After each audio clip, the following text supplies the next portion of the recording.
All right, welcome back to Fun and Truth Podcast here on Unscripted Truth TV. Another solo week with your boy Logan here. Austin is still caught up with other ventures, and we wish him, of course, all the best and his new endeavors and things he's got going on. Apologies for the post I made just recently. Alluding to having King Richard on. Something did come up with King Richard as well. He is wanting to be on next Sunday, so you can look forward to that hopefully. But yeah, he's not going to be able to make it tonight, unfortunately. So it's just hanging out with the boy tonight. It's potentially something we should all get used to, because it seems to be the trending direction of the channel. But all that being said, I still hope to provide some value and entertainment or whatever it is for you guys. And tonight we will be talking about something that's pretty hard to not speak on, just due to the nature of our channel over the last year or so. Of course, me and Austin had covered. We had a great season last year. We decided to try to decode NASCAR, and Austin was a bit, he was much more well versed in NASCAR up until this point for sure. This is my, I was a virgin to it basically. I didn't know much about it at all, other than some of the big names, and I've heard of them. I didn't know anything, but within our decoding and like narrative chasing, we were able to call about 10 races last year, call the winners of 10 races, not just the potential winners, but we were able to call like about around 10 winners. We counted that up. We had an episode where we talked about each and every one of them. But this season's off to a much slower start. Of course, we've had a very weird season this year. I mean, obviously the first 3 races won by the same person. And, I think last time I checked, he was not doing too bad in the race if he wasn't winning. Yes, he is winning the road course in Charlotte right now, but remains to be seen how that all plays out. But still quite a lot of race to go, about 150 laps. But yeah, it's been a very tumultuous start of the season. I guess either that or lack of what is the singular adjective for tumultuous? Anyway, a lack of any kind of chaos potentially this year, with it just being mainly one guy winning all the races with Tyler, excuse me. But all that being said, the main news this week was something that me and Austin, why I was alluding to our previous calls, is because this was another massive call that we made in the off season, just before the season started this year. And we we predicted that there would be a major death in NASCAR. We were leaning towards the death potentially being, a big enough deal to happen on the track, in tribute to some of the big names that have died on the track, a lot of death on the track around NASCAR, F1, and all racing platforms, midget cars and stuff like that. But yeah, instead we got Kyle Busch's death, and that's a big deal. Me being, for many reasons. One of the main ones, let's see here, is he had just won the Truck Series race just last week. So he's coming off the first win in I don't know how many years he's had. And, people are already jumping. I mean, even the conspiracy theory, like TikTok type channels, are already basically on this, saying this is like sketchy as hell. Because, of course, he was quoted. His last quote was, if you guys saw my community post I posted about it, it was something to the effect of, you're just like, how do you relish this win or whatever? And he's just like, you just cherish them all because you don't know which one's going to be your last. It's like, yeah, I think somebody knew which one was going to be his last. probably you knew which one was going to be your last, to be honest. But of course, his brother just inducted, Kurt, just inducted into the Hall of Fame last year, the class of 2026, and it's quite interesting. Now, Zach at Gematria Effect News, if you guys aren't familiar, let me pull up his channel. He has been doing, he was Johnny on the spot with it. He's done great. He's decoded this thing down pretty much to a T. I haven't seen him make any posts since the reveal of how he died, because it was up in the air at the moment. But I'll bring that into focus, because I was watching one of his videos on it. I need to catch up on all of his videos. I've had a busy week, and I injured my shoulder, so that's been really fun. But I did notice a pattern that he was pointing out, and I had, of course, before he had the cause of death, if only he knew the cause of death, because it wraps right in with the pattern that he was showing with Kyle Busch, and I'll highlight that here in just a moment. But sorry, I have some notes down here. Yes, of course. So Kurt Busch just being inducted into the Hall of Fame. And then to add to it, the guy who hits the circuit to deliver basically as the spokesperson for NASCAR on the event, goes on Good Morning America, none other than Denny Hamlin, who, if you guys aren't familiar with me and Austin's work, we have pinned him as the linchpin of the narrative. He is the one that makes these things go on the track, 100%.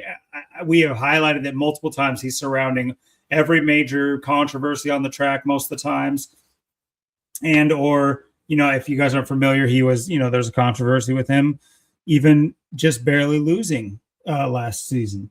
But then, of course, in the off season, you have Greg Biffle dying, and that's a huge tragedy. And then shortly after that, you have Denny Hamlin's father dying in a house fire.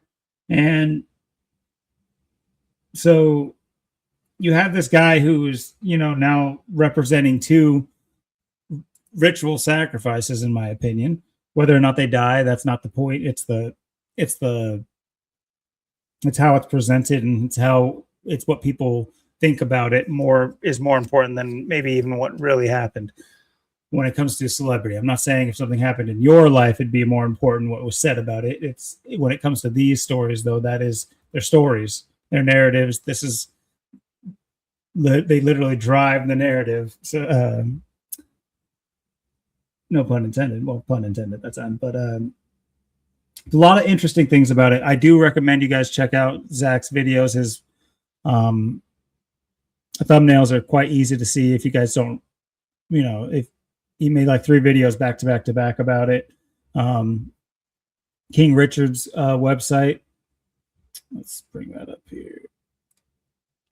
King Richard's website. He has a couple of posts about it. All you got to do is scroll to the right and scroll down, or go to the right and scroll down, and you'll see, just look for Kyle Busch in the May posts. But I will show those as well. Hopefully he doesn't mind. I don't think he will.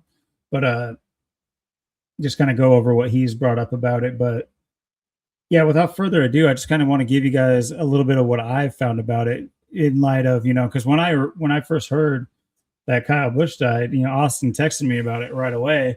And I'm just like, there is a way, and we did predict it. So it's not like we didn't think something was going to happen, but it's just like, when you hear about who it is, it's just like, I'm not trying to get any kind of vindication out of any even story about death, but it's reaffirming to know that we at least we are still seeing, we're kind of getting early copies of the script here on Unscripted Truth. Because yeah, we were hot on something like this happening, months ago now, talking about there's going to be a major death in NASCAR once the season gets going. And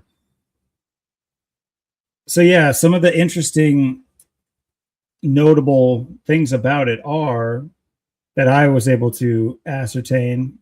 Zach made a great catch. I can't remember what this was. Because this has a lot to do with George Bush and his upcoming birthday, and Kurt Busch and the surviving Bush brother and his the relationship and the pattern with him and the George Bush and things of that nature. And when we bring up George Bush, he's with him being the president, that what president he was, 41st president, his dad being the 41st vice president, things of that nature. Those numbers all play into it. But another thing is obviously skull and bones when you talk about George Bush. So this is what Zach was highlighting. But he, like I said, he didn't know about the cause of death yet because it wasn't announced yet.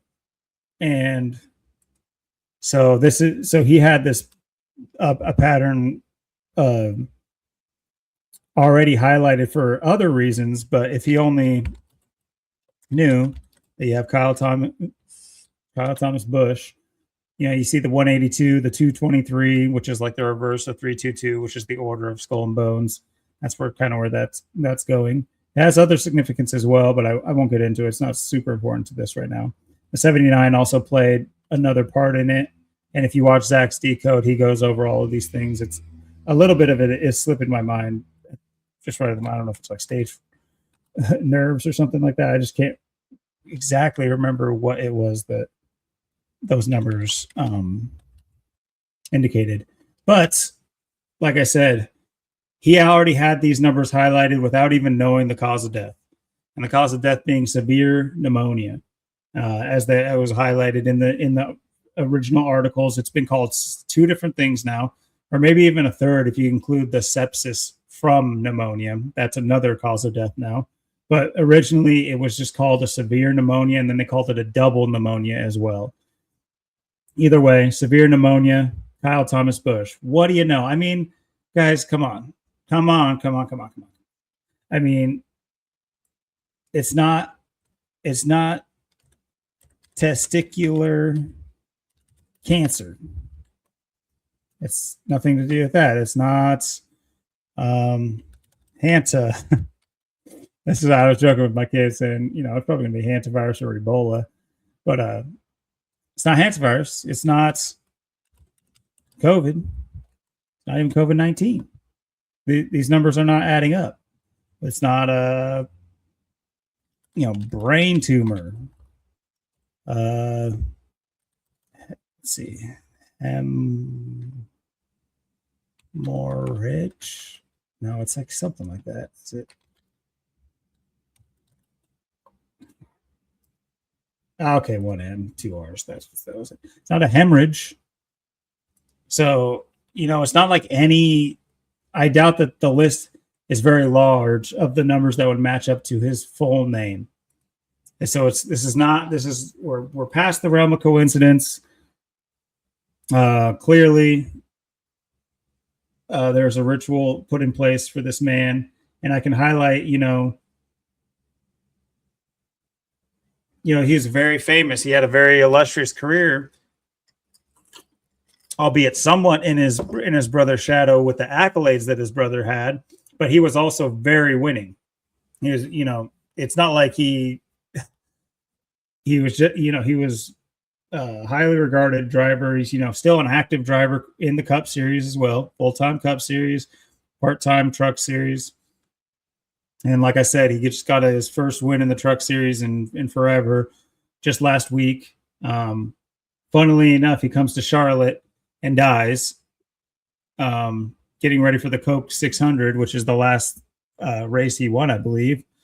And funny enough, like I said, he comes to Charlotte, and that's just where the Hall of Fame is, where Kurt Busch was just inducted in January. Now, what's interesting about that is I want to show you guys Charlotte and see. Now, it's not only how they write it on the mail, but when you go and look at the racetracks, when you look up their address, this is how it's written on the ad. Well, it's an address. Shower, baby. Sorry, I got all the doors open. It's really hot here, so any little bump outside, my dog goes nuts. If you guys notice there, Charlotte here, I'll try to make this a little bit bigger. It's always hard with these split. things, but it is handy to have the date and the gematria calculator split like this, just to make it easier, not flip through between pages. But yeah, you see that 119 there for Charlotte, North Carolina. Now I want to show you something. The Kurt Busch was inducted in the Hall of Fame January 23rd, and of course you have Kyle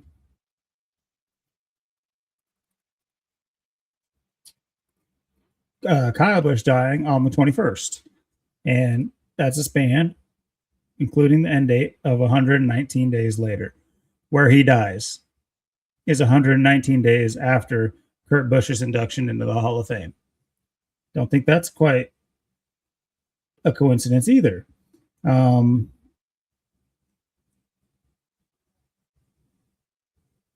Now, oh yeah, this is the other thing with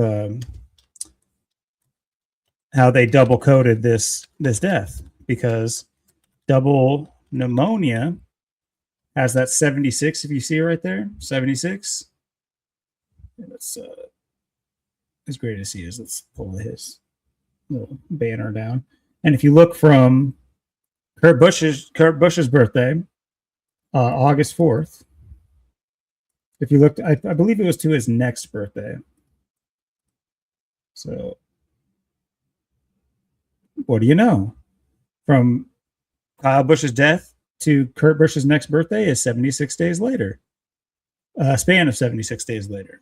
75 is a whole other thing that we could talk about. But just wanted to point that out. Keep in mind that he won his race for Hendrick Motorsports in the Truck Series. Well, guess whose birthday is also August 4th?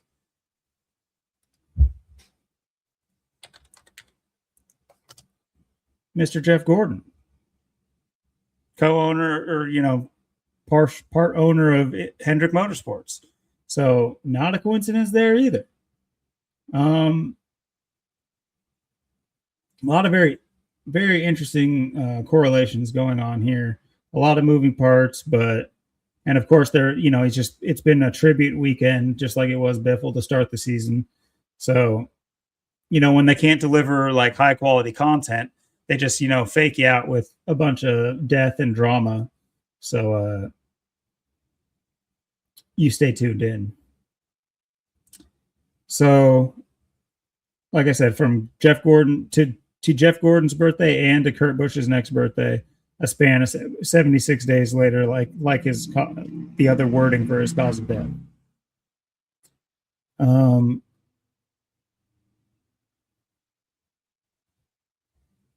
That was pretty much all that I particularly saw. I want to say that there was something to do with the Coke 600 as well. But it's just eluding me at the worst time. Let's quickly check how the race is going. Now his replacement, it might have been something to do with Austin Hill. Funnily enough, he's replaced by a guy named Austin. So I think his name is Austin. Let's see where he's at. Yeah, Austin Hill. Austin, of course, being a familiar name on the channel, and the familiar numbers. But I know he didn't do too bad polling. He's dropped down quite a little bit here now, but of course he's in the 33 car. In his 33rd year of life as well. Even the April 21st birthday is interesting.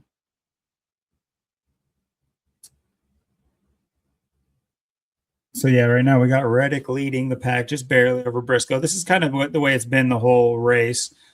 These guys were sitting at the top. Of course, we're keeping an eye on our boy Van Gisbergen here. You never know when he's gonna make a move on these road courses. So, I know. The other interesting thing about the Coke 600 too is that he undergoes he has a random illness, and that's how they listed it. And the original medicinal application for Coca-Cola was to treat random illnesses here and there, and also what was it, to wean people off of other drugs and things of that nature, like morphine or something like that, morphine addiction.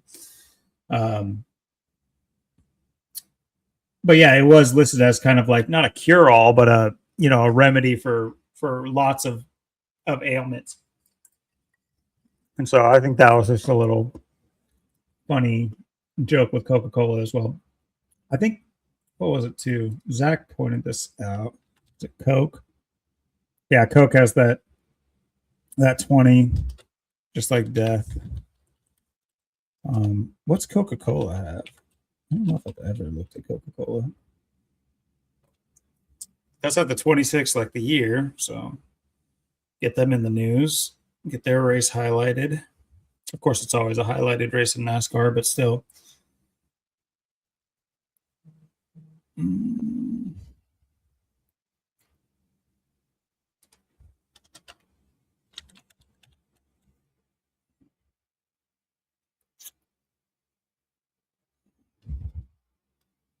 Did he not die on a Thursday? I can spell. Thursday got that 46. Was it Thursday? Yeah, Thursday. Yeah, so Thursday's got that 46 as well. I was looking at, what was their surname? Surname's got the 53, like Coca-Cola. Interesting. With that, I believe, being the last Cup race he won. We could look at it though. Kyle Busch last Cup win. Oh, okay, never mind. Enjoy Illinois. So it's last June 4th, huh? Like 4-6. June 4th can be written 4/6. So there you go with the Coca-Cola. So it's okay. Let's do a little let's see. What year was that? 2023. And there to his death.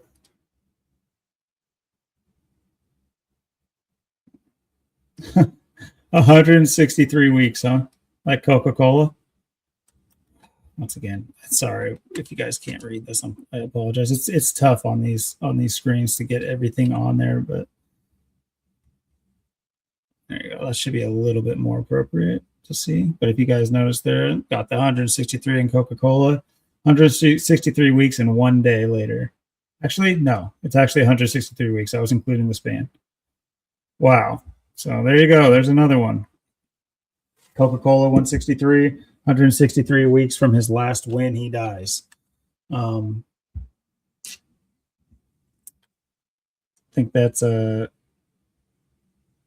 a coincidence as well. So it'd be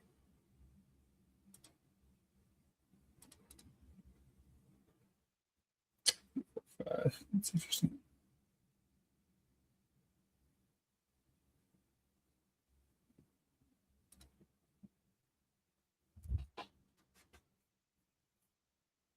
So yeah, it's pretty obvious. I mean, when you guys, I'm sure most of you guys already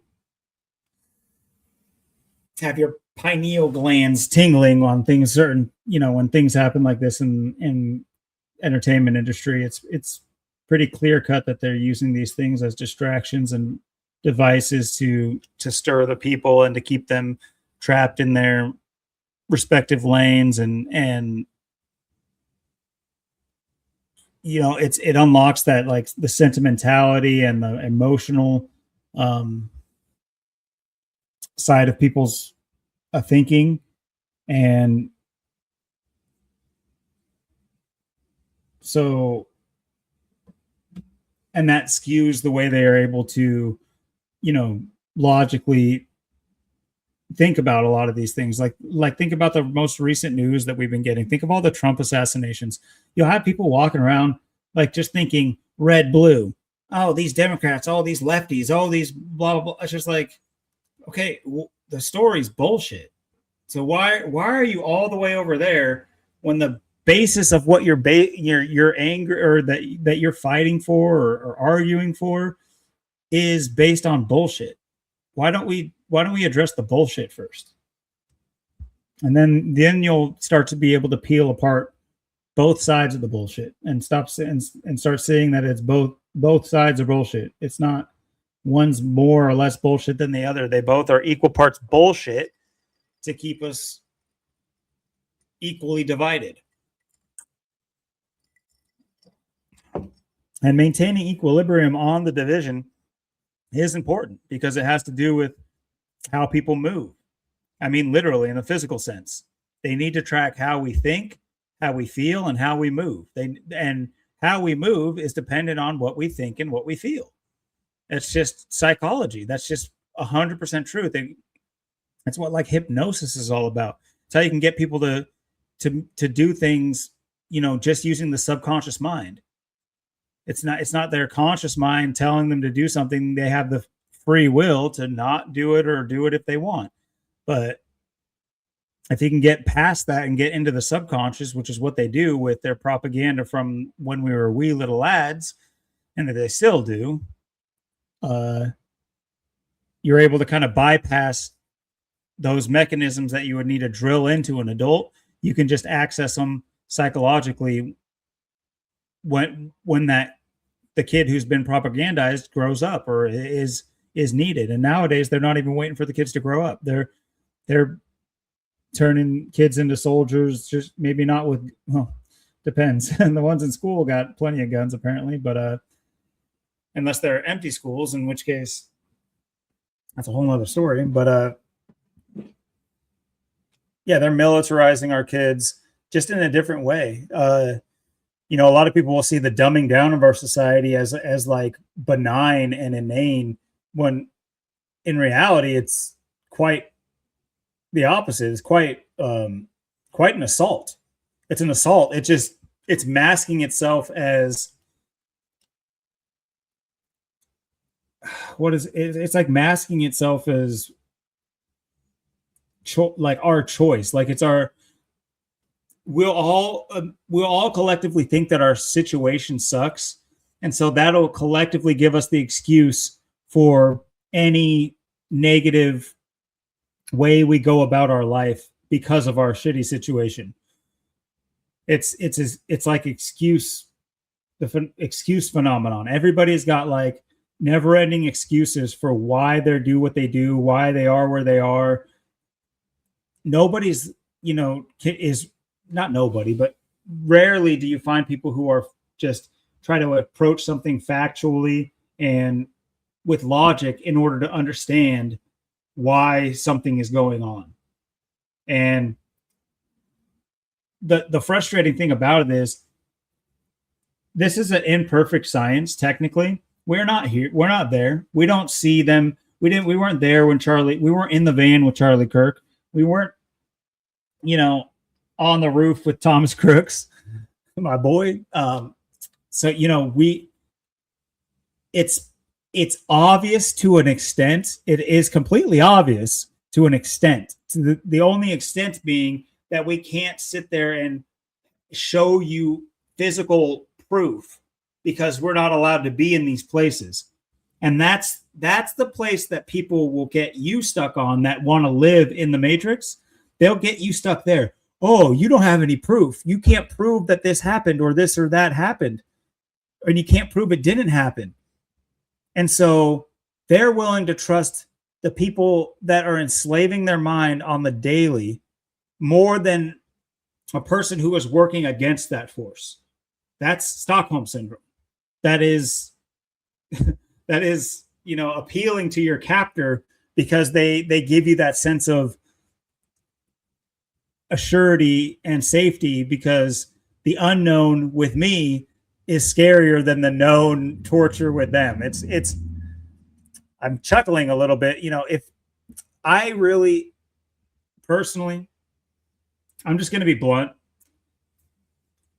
I don't mean this to undermine anyone's actual issues or ailments or whatever it is. I don't think moving forward it is the best thing to appeal to everybody's mental anxieties and illnesses. I think that the internal struggle needs to be handled internally for most things. Almost everything needs to be handled internally. It is, you can't move on if you can't move on. You cannot move forward if you cannot move forward. You're not going to get dragged. No one's going to pick you up and drag you along. The only people that are going to bring you along are going to be bringing you down with them. And anecdotally, I can speak to that because, you know, I see it every day in our restaurant. We have like regulars in our restaurant who, like in one specific case, there's like she has a mix of disabilities. This older, very obese woman who's had many issues in our restaurant that I won't speak about, just so you guys don't have to think about it. But she has a caretaker that she comes to our restaurant 4 or 5 times a week with. A caretaker paid by the federal government in the healthcare system to take care of this woman. And she's bringing her to a barbecue restaurant to eat chili and drink sweet tea and eat cornbread and all of our, you know, high carb, high, you know, fat foods to, yeah, and she's being paid. She's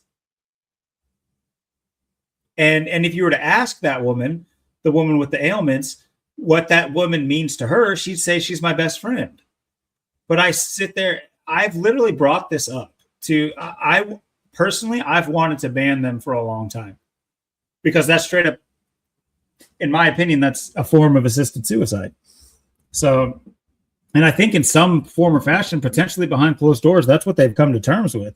And she's just like, oh, well, if you don't want to try to make your situation any better, I won't force you to. Let's just have fun while you're still living or something like that. Because she's going to get paid either way, apparently, the caretaker. So, but it's quite disgusting to watch. And it's not just that, it's the parents and their kids, you know.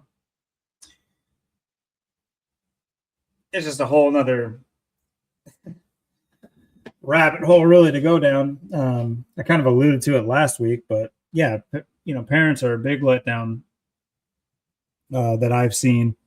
It's, I hate to be like, not defeatist, but like too negative or pessimistic, but my generation is fucking weak. I grew up with it. I'm not saying I'm some beacon either. I'm not saying I'm a beacon.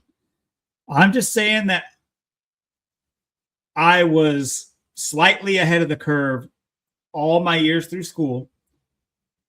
I understood something that the people around me did not. And I can also attest to this, that it did not bring me any joy. It brought me no joy to know that I was ahead of these people. They all got to just live their life, mostly smiling, mostly having a great time.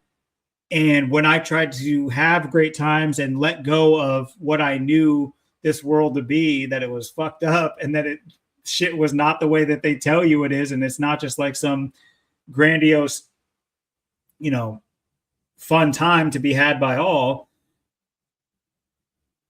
It didn't work. I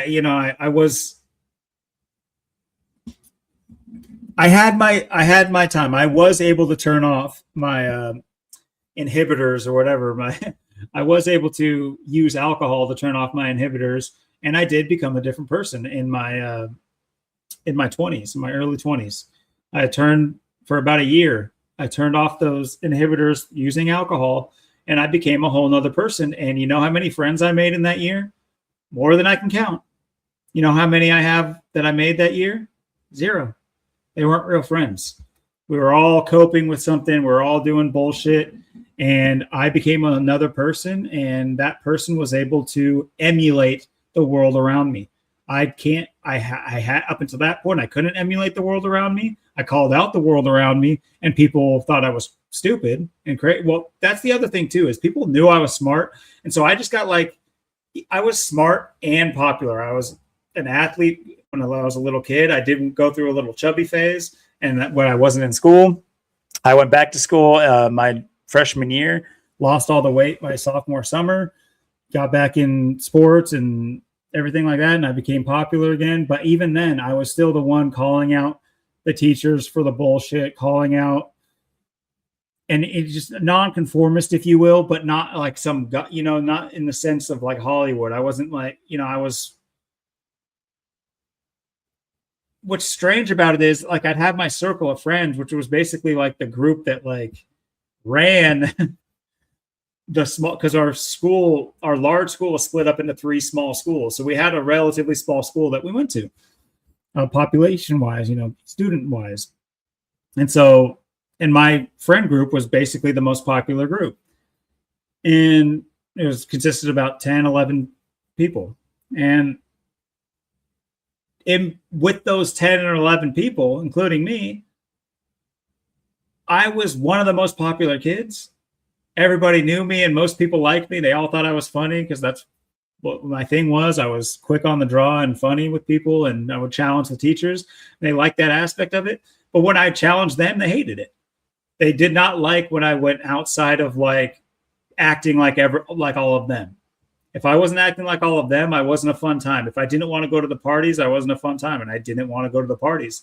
I abstained from smoking, or, well, I smoked cigarettes like a dum-dum, but I had been smoking since I was a little kid. And cigarettes, that is. But I abstained from smoking weed and drinking all the way up until senior year, before I finally had my first drink and my first toke. And that was all just personal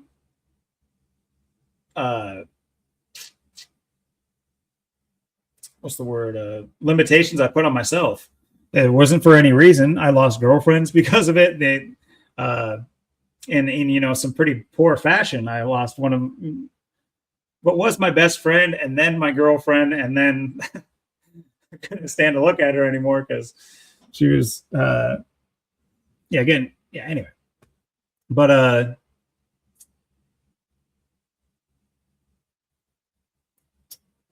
what was I going to say? Oh, that's right. When I would act, it's very much where you just feel like, for instance, in middle school, I've told this story multiple times because we've talked about 9/11 so many times, but in 6th grade, I believe it was 6th grade, I was, you know, they rolled the TVs in the morning. You know, we'd already come to school knowing that one of the towers got hit, and we didn't know it was terrorism yet, blah, blah, blah. I'm just giving you the story. Obviously, these things are not what they are. But we get to school, and they roll the TVs in because, like, another plane or some, you know, there's updates to what's going on. They find out there's an act of terror, and then, boom, the other tower gets struck. And I'm looking around. You know, I'm the only one looking around the room. Everybody is just glued to the TV. All these my peers just glued to the TV. It was crazy. I felt like I was in a Twilight Zone episode. It was like time froze. Other than I knew it didn't because the TV was still going. But everybody, it's like nobody was looking around the room except for me.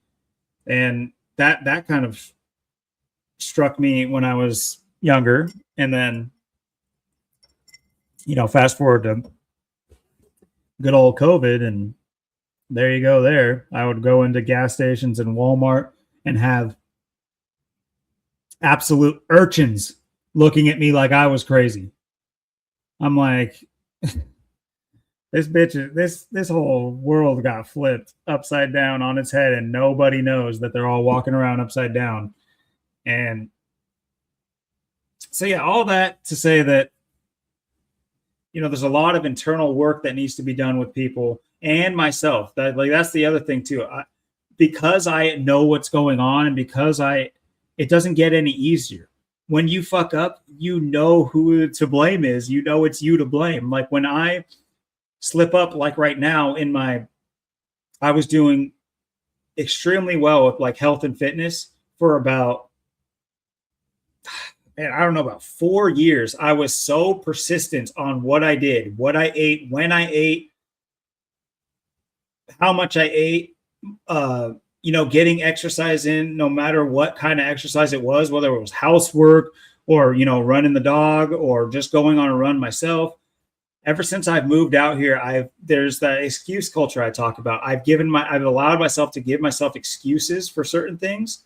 It's like, oh, it's not easy to run because it's like it's a small road with, cars going by too fast. It's like, oh, I can't run on my property because it's too bumpy. And those things are true, but running is not the only thing. I have an exercise bike. I have my own body that I can, run in place. I could jump rope. I could do all these things. And I've lost my edge in that routine, and I'm trying to get it back. But unfortunately, you take a year off from something that really sets you back. So right now I'm working through those excuses that I made myself. It's not like because I know about them, I'm never going to make an excuse again, or I'm never going to make a mistake again. It's just, you have to live with them. Most people don't have to live with them. It's just out of their mind. When they make a mistake raising their children, or aren't there for their children, and their children become social pariahs, and the next generation of fucked up world, that had left to interact with the kids of the parents who do care, all those kids end up becoming is the trap for the next generation of kids that had a chance. And it's fucked up. It's a fucked up cycle, and it's fucked up to know and to see and to witness and not close in.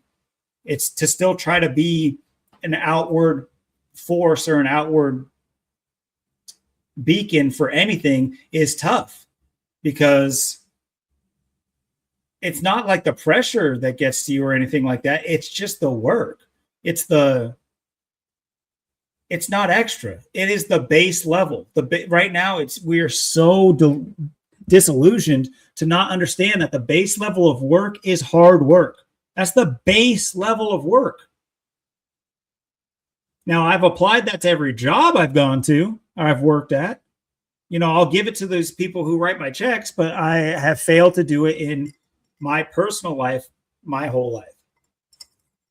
In places I have done very well, but for the most part, I have not, put that knowledge into practice within my own life. And like I said, I was doing very well for about 4 years, maintaining like right where I wanted to be. And as soon as I started giving myself excuses, this is right after I stopped smoking cigarettes for good and stopped drinking sugary caffeinated drinks all at once, and stopped smoking weed all at once. I cut it all off cold turkey, no problem. Talked about this on the channel before. Very frustrating how easy it was to do. But since then, it's opened up a whole new realm of excuses. And in some ways, it's just like, I almost feel like these things are harder to get a reign of than like quitting smoking and stuff. But it's all just a part of the journey, and I just need to keep working, keep moving forward, and not stagnate, because that's what got me here.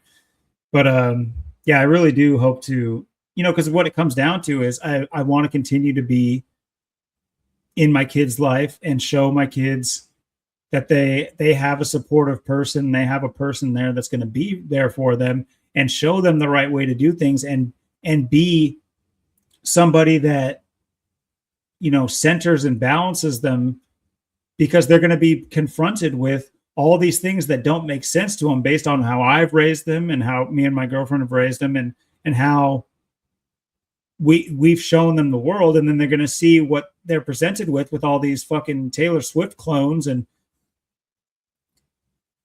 I'll hold off. It's not their fault, but they'll be confronted with that. And, it becomes just, like I said, the trap. It becomes a trap that's hard to, you're going to be put into all the psychological games that I had to navigate, except I didn't fall into the traps because it was all ego keeping me out of the traps. I don't want them to function on ego. I want them to function on truth and realness. And in some ways it is, like I tell my son, selfishness is a misunderstood word. It is okay to be selfish. There is multiple times you're going to be confronted with the selfish choice being the correct choice. And that's just going to happen. Most of the times when you have the options in our day and age, in our soft day and age, if you have the chance to be nice about something or to be real about something and honest about something, to be honest and real is the right choice then rather than to be nice. There are times, like if you're dealing with a little kid or talk, there's certain things that it's like we can come up with all the different examples for which one would be which. But in my perspective, in my view, the way the world's going, we are running out of the need for niceness. Niceness has gotten us into this crazy, stale,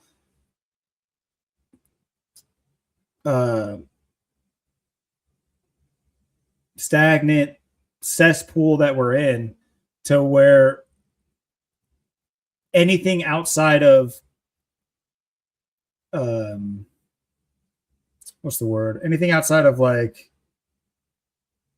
we'll just use niceness still. Anything outside of like the nice bubble is is immediately, met with disdain. And that's what the problem I've had, not only maintaining my friends and trying to show them that there's a true me. Like I've had the friends I did hold on to from high school. It's not like I couldn't call them up and they wouldn't pick up or anything like that. I'm sure they'd be down to be my friend, but but that would come with,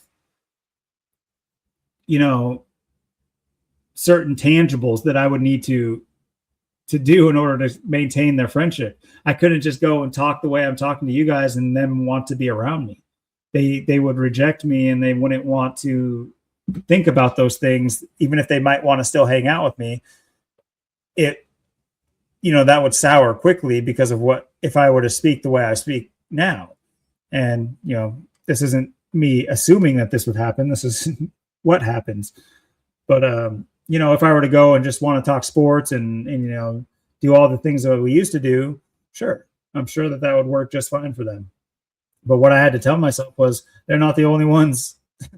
That's, I'm talking about one of my best friends who I still think, this guy, he's certainly lost in the sauce, but he is a good man. He has kids and he raises his kids the way he thinks is right. And he's doing what he thinks is right.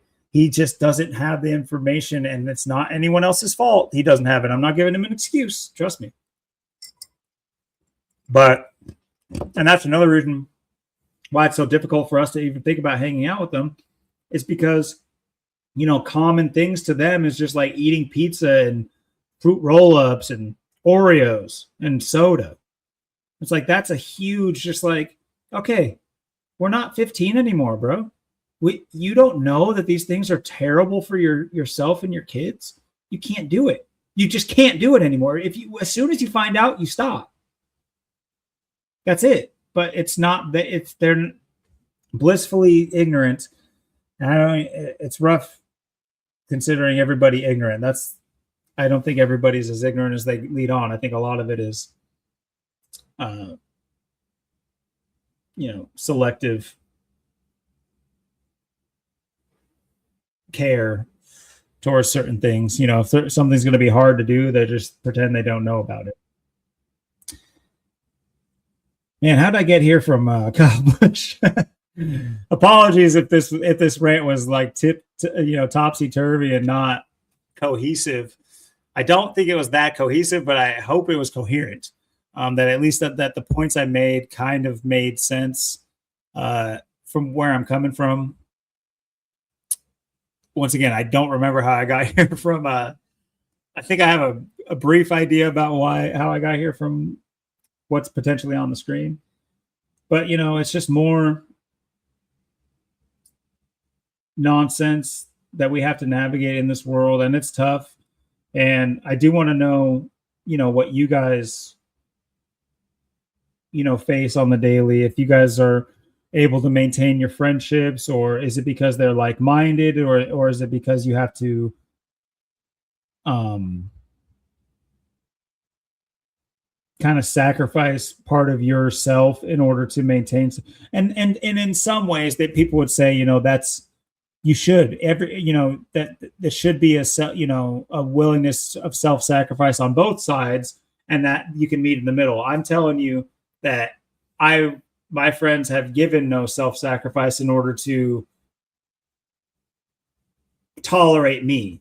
It would all having to be me change in order to be around them. And that's what became quite obvious and a bit frustrating. But at the same time, I've always been good being independent, and I'm not independent. I have my kids who I love hanging out with, and obviously my girlfriend who I love hanging out with, and my property, which I've had endless work to keep me busy. And before that, we had a house that we had planned to use to leverage to get a property. So I was completely busy with that at that time too, fixing it up and maintenance and things of that nature. So I've always, been okay being busy and having my own hobbies and certain things to keep myself going.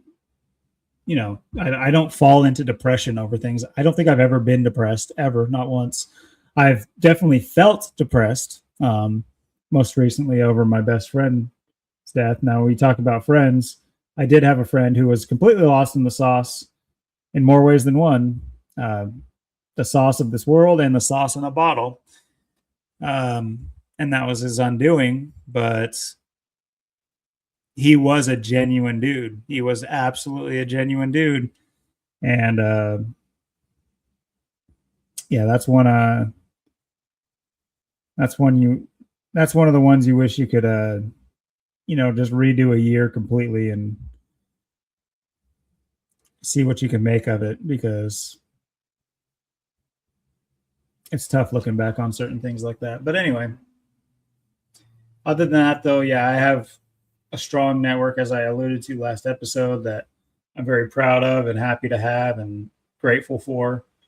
And since I've moved out here, I've made good friends with a couple of the neighbors, really good friends with one of my neighbors, also really good friends with another neighbor. But one of the neighbors has actually done like metal fabrication for our restaurant, and, fashioned a huge mural, metal mural for us for absolutely for free, just as long as we advertise his business. Unfortunately, he's been away for a few months now on doing, he's an electrician, and he needless to say, I haven't had my buddy next door in quite some time. But like I said, I have my son, who I spend, every waking hour I have when he's here with me. And that's been a blooming relationship between me and him as he gets older, and excited to see where that goes with him.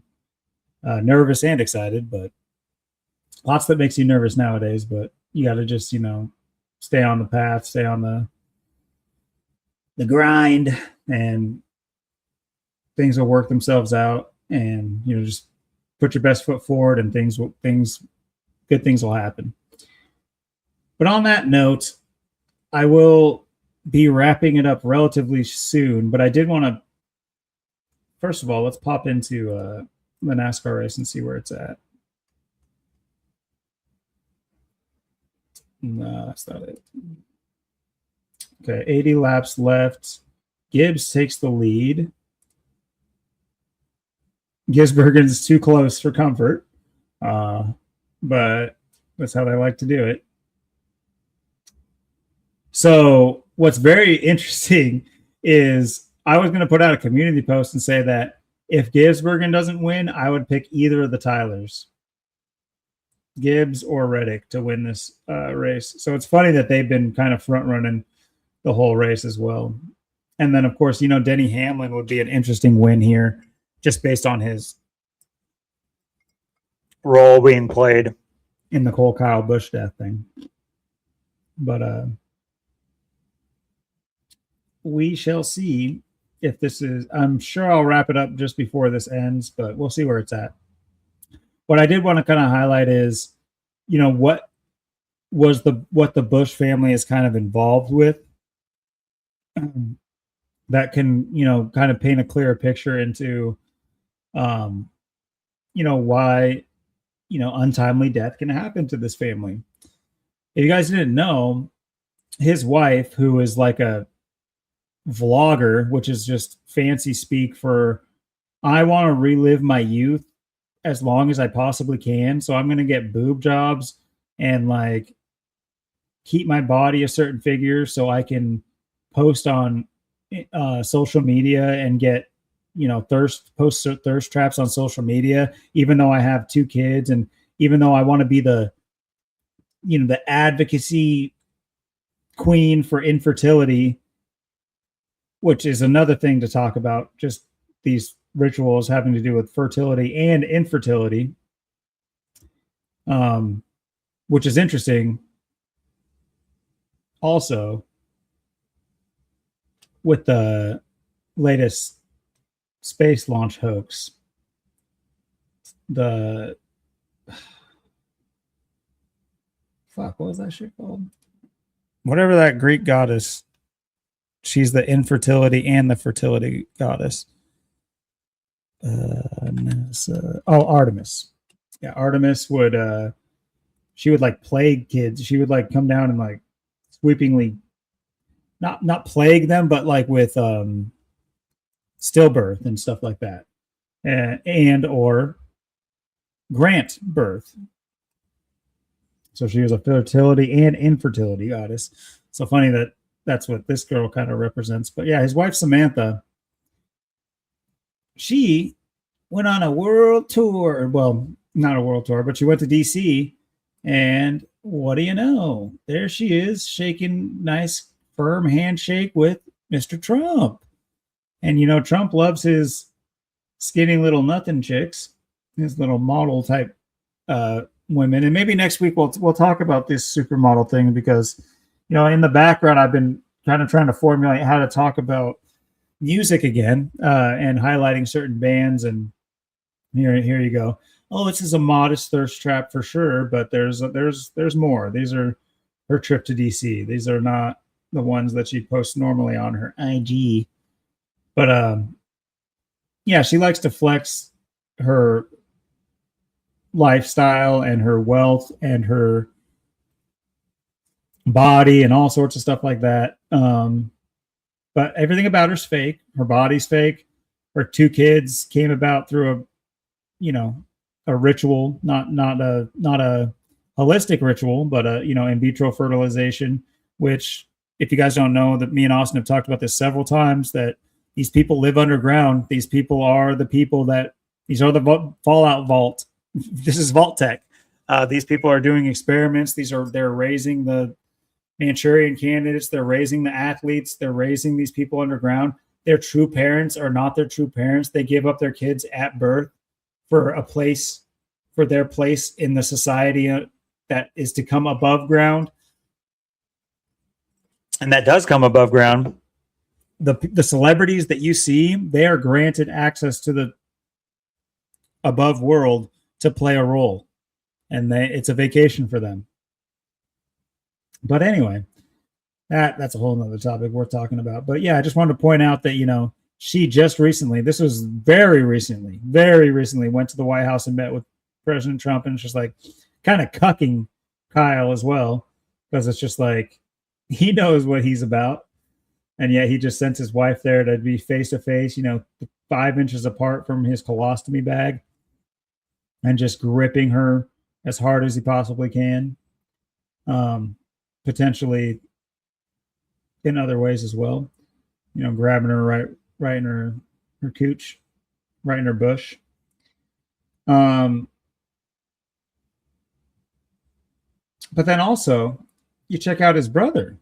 Oh, and there's his brother, and what do you know? There's that handshake there with his brother, and so it's like the surrounding family members of Kyle, were very close with Mr. Trump, and not saying Trump is the president and he represents that's all bullshit. What Trump represents is a high-powered character on the screen. It's like the difference between an A-lister and a D-lister.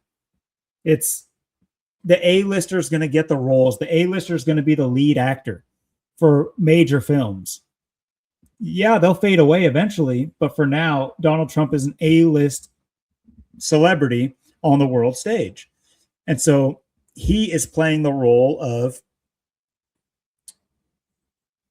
I want to say the Antichrist because it kind of is. I'm not sitting here saying he is the Antichrist. This is a very definitely a delineation between those two trains of thought. But he's basically playing the lead villain. He's playing the lead actor. You don't even have to look at it like the villain. To them, it's not the villain. He's playing an important role of, and it's not always the president that does this either. There's always somebody on the world stage that captures this entity. And, you could say it's very Luciferian, and in a way it is. He's playing the king of the world.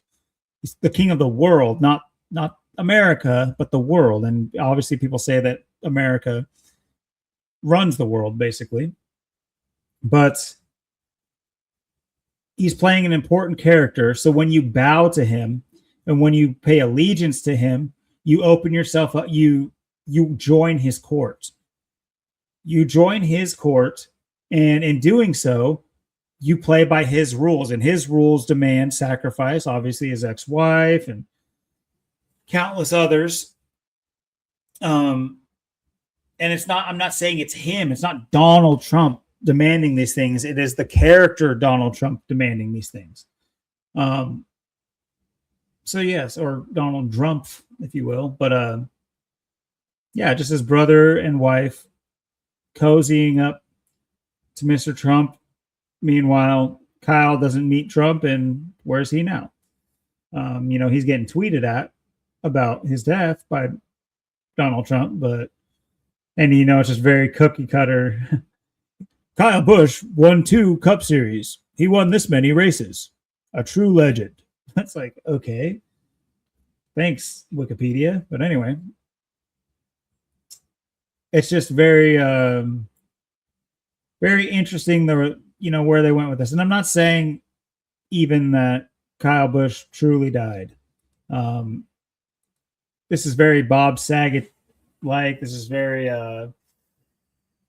who was it's been several actually. This is very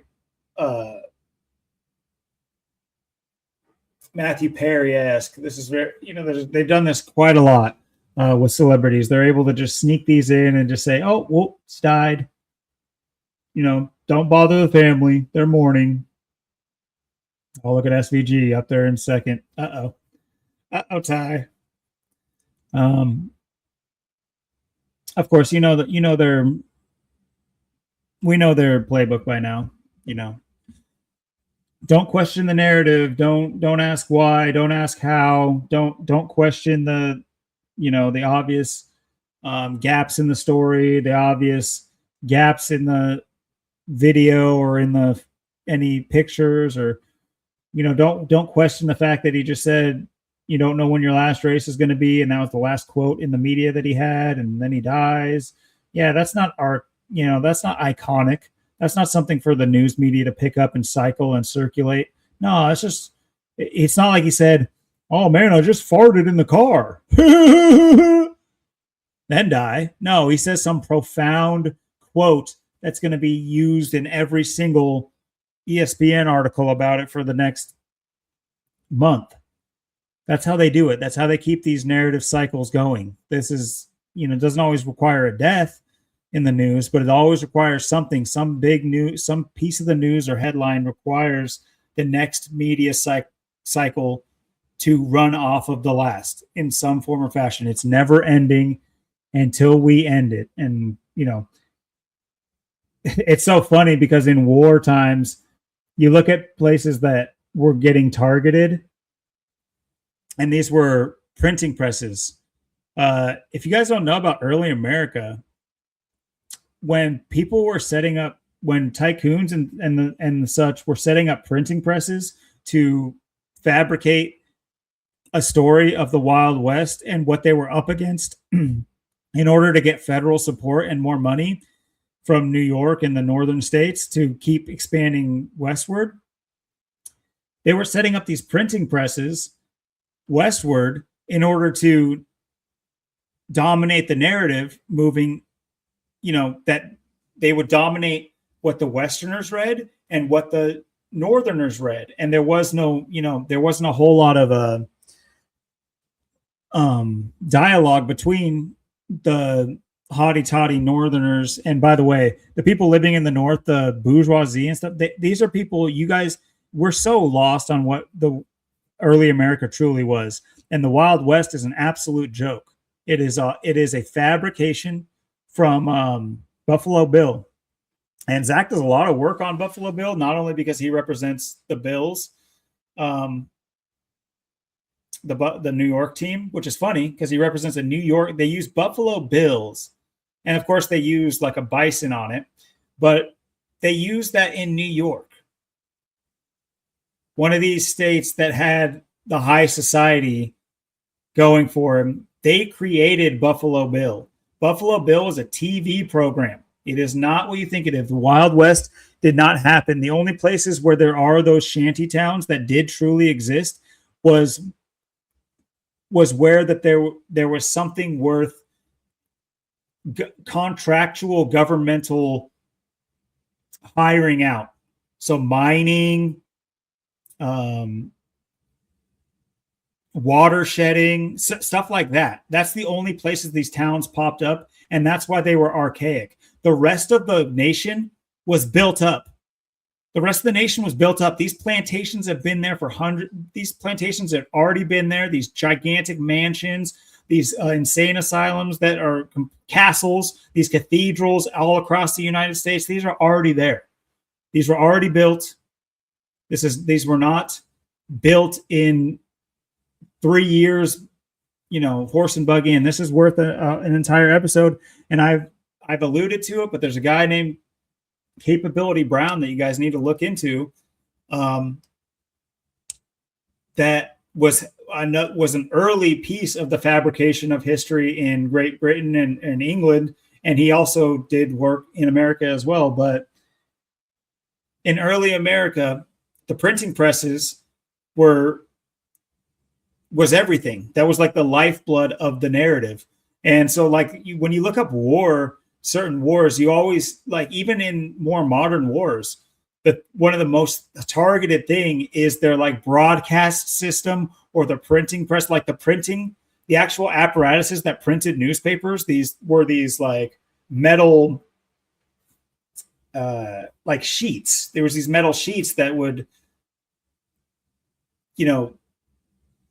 if you guys look up like old industrial printing presses, it's these mechanical machines, and they had them at the World's Fairs and stuff like that. But these things would be stolen regularly, especially ones that were able, especially if you think about it, certain plates were used to print money as well. And this was just on they were on special paper, but you could get your hands on that paper as well. Whereas nowadays you can't get your hands on the same paper that the government uses to make money. It's like proprietary now. But anyway, long story short, the news media, the news, any kind of broadcasting of information in the narrative is always key. And if you look back at all the wars, there's always a time when, a special mission happened in order to blow up a town. And you'll think it's like arbitrary, but you'll find out that, they were housing, a printing press there, or there was a rebellious, information getting out there. But anyway, the suppression of reality through their narrative is key. It is a psychological game they play on us.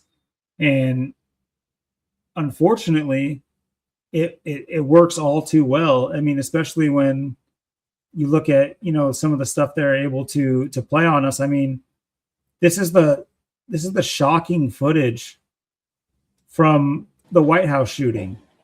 Yeah, and we'll get to close to the White House bullet hole right here at the top. The bullet hole, a stark right there. Reminder of what possibly might have been the gunfire of Saturday's incident. I can tell you also the streets are back open after a heavy police presence. Now, back to that newly released video obtained by a witness. You can see just capturing the moments gunfire erupted. In the footage, multiple shots ring out as people run for cover. The Secret Service says just after 6 p.m., a man pulled. That was the video. That's the video. They're telling you a guy opened fire with a revolver on the White House lawn or near the White House and subsequently got shot 40 times.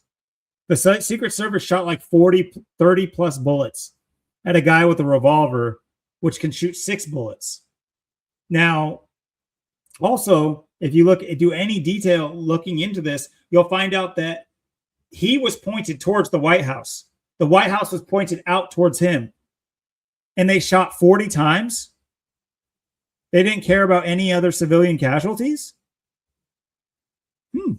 Lets you know something else.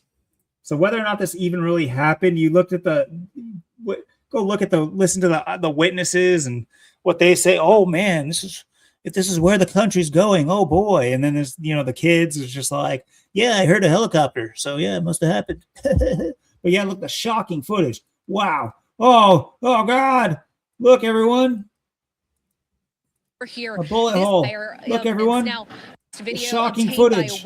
Oh my gosh. Oh my God. The blood everywhere. Oh my gosh. Look at the blood. Look at the carnage. Look at the guns. What is this? What is this? This is not pointing towards anything. This is nothing. This is just a 5-second video of nothing, of cars with their hazards on in the middle of the street in New York. Or I mean, in DC. What the hell is this? This is, and they'll tell you, oh, another shooting happened. That's why we need to just wake up from this spell and 333 laps. And break away from the news media that keeps us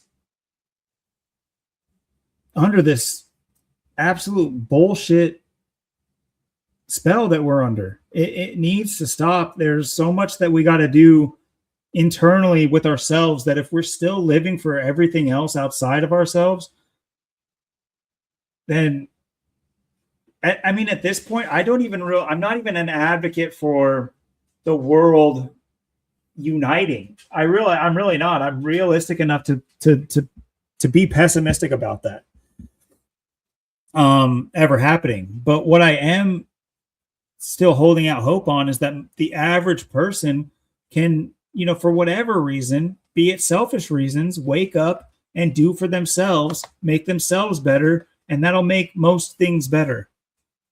Even if it's just for them.